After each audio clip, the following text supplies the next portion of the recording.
ஞாபக சக்தி வரணும்னா என்ன பண்ணணும் தெரியுமா? நீங்கள் டெய்லி நைட் படுக்க போகிறீங்கல்ல, எல்லா வேலையும் முடிச்சுட்டு பெட்டில் அப்படி படுக்க போகிறீங்கல்ல, அப்படி படுக்கிறதுக்கு முன்னால் கொஞ்சம் நேரம் உட்காந்து ஒரு 2 minutes உட்காந்து அன்னைக்கு காலையிலேருந்து என்ன நடந்துச்சோ அதை அப்படியே ஒரு தடவை நினச்சி பாருங்க. காலையில் எழுந்தோடனே மோட்டர் போடலன்னாங்க, அப்புறம் போய் மோட்டர் போட போனோம். மோட்டர் போட்டு கொஞ்சம் நேரத்தில் கரண்ட் கட் ஆச்சு. அப்புறம் வந்து பல்லு வலிக்கிட்டோம், அதுக்குள்ளே ஸ்கூல் லேட் ஆச்சு, அதுக்குள்ளே மழை பெஞ்சிச்சு, ஒன்று கொடை இருந்தோம் அப்படின்னு காலையில் ஆஃபீஸ் போனால் அங்கே கொஞ்சம் லேட் ஆச்சு, அங்கே திட்டாங்க. மத்தியானம் லஞ்சில் கொஞ்சம் உப்பு ஜாஸ்தி ஆச்சு. இப்படி இதெல்லாத்தையும் யோசிச்சுட்டு படுங்க. இந்த மாதிரி 3 மாதம் செஞ்சால் மூளை ட்ரெயின் ஆகிடுன்னு சொல்கிறான். மூளையை ட்ரெயின் பண்ண கற்றுக்கிறது தான் மிகப்பெரிய கலை. அப்படி ட்ரெயின் பண்ணுறதுக்கான டிப்ஸை கொடுக்கறது தான் புத்தகம். நீங்கள் எந்த புத்தகம் படித்தாலும் உங்கள் மூளை ட்ரெயின் ஆகும். அதுதான் உண்மை.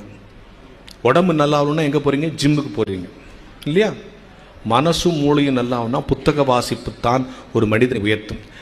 எல்லாம் யோசித்து பாருங்கள், இந்த உலகத்தில் எவ்வளோ விஷயங்கள் நடக்குது. எல்லா டெய்லி ஒரு புத்தகம் எடுத்தால் அந்த புத்தகத்தில் எனக்கு தெரியாதது இருக்காதுன்னு நீங்கள் நினைக்காது. ஏதாவது ஒரு விஷயம் உண்மையிலேயே நம்ம மனக்குள்ளே இருக்கும். எதுல இருந்து கற்றுக்கலாம், எதுகிட்ட இருந்து கற்றுக்கலாம். அதான் ஒரு விஷயம். இன்வால்மெண்ட் தான் முக்கியம்.